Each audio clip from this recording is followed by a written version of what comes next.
खरं तर रणधुमाळीत खरं तर आपली जिल्हा परिषद पंचायत समितीच्या निवडणुकीची चाललेली आहे।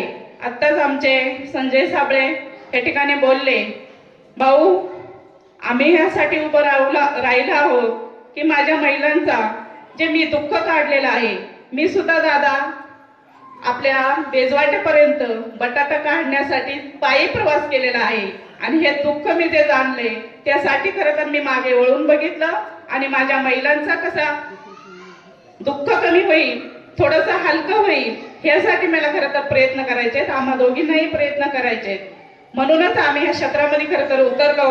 राजकारणाचा खरं तर काही माहीत नव्हता आम्हाला, पण तुमच्या मार्गदर्शनाने काळूदादा असतील, मारुतीदादा असतील, आपलं सर्वच जण असतील, तुमच्या मार्गदर्शनाने आम्हाला पुढे न्यायचं आहे आणि आपले जे प्रश्न सगळे मांडले हे प्रश्न मांडले याच्यासाठी आपण सर्वांनी प्रयत्न करायचे आणि आपण सर्वांनीच खरं तर आपल्या भागाचा विकास करून घ्यायचा आहे।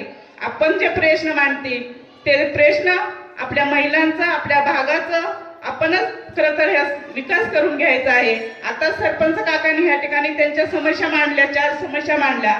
आम्ही निवडून आल्यानंतर नक्कीच तुमचे जे प्रश्न असतील ते 100% पूर्ण होणार आणि आपल्याच भागामध्ये विवाह सोहळे कसे होतील आणि आपल्या भागामध्ये कसं नंदनवन होईल यासाठी आपण नक्कीच प्रयत्न करणार आणि आपला प्रश्न नक्कीच आपण सर्वजण मिळून सोडवणार।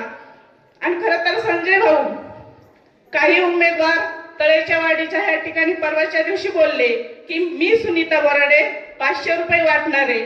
संजय भाऊ असतील, आमचे गावदादा असतील, मी कोणत्याही पदावर नव्हते आणि कोणत्याही याच्या क्षेत्रात नव्हते, मी काय पैसे कमवून ठेवलेले नाही। माझ्या समाजाला एवढीच विनंती आहे की समोरचे उमेदवार पैसे वाटतील, मी एकही रुपया वाटणार नाही। मी एक सामान्य घरातली स्त्री आहे आणि सामान्य कुटुंबातली मुलगी आहे, त्यामुळं तुमचे आशीर्वाद आमच्या सोबत राहू द्या। माझ्याकडूनही एकही रुपयाची अपेक्षा ठेवू नका, तुमचे आशीर्वाद घेऊन पुढे जायचं आहे, आपल्या भागाचा विकास करायचा आहे, आपल्या भागाचं नंदनवन करायचं आहे। मला पिशवी आणि डब्बा माझ्या महिलांना देऊन बनकर फाट्याला पाठवायचं नाही। आत्ताच आपण बघितलं, महिना झाला असेल माझ्या महिलांचा पिकअप पलटी झाला। संजय भाऊ, आम्ही प्रचाराच्या निमित्तानं फिरतो, त्या महिला झोपून आहेत अक्षरशः आपल्या निमगिरी या ठिकाणी, भरपूर ठिकाणी आजही त्या महिला झोपून आहेत, परिस्थिती सुधारलेली नाही, म्हणजे त्यांना हे कायमचं दुखणं लागलं। म्हणून यासाठी आम्हाला प्रयत्न करायचे की माझ्या महिलांना गावातच रोजगार उपलब्ध होईल यासाठी प्रयत्न करायचे।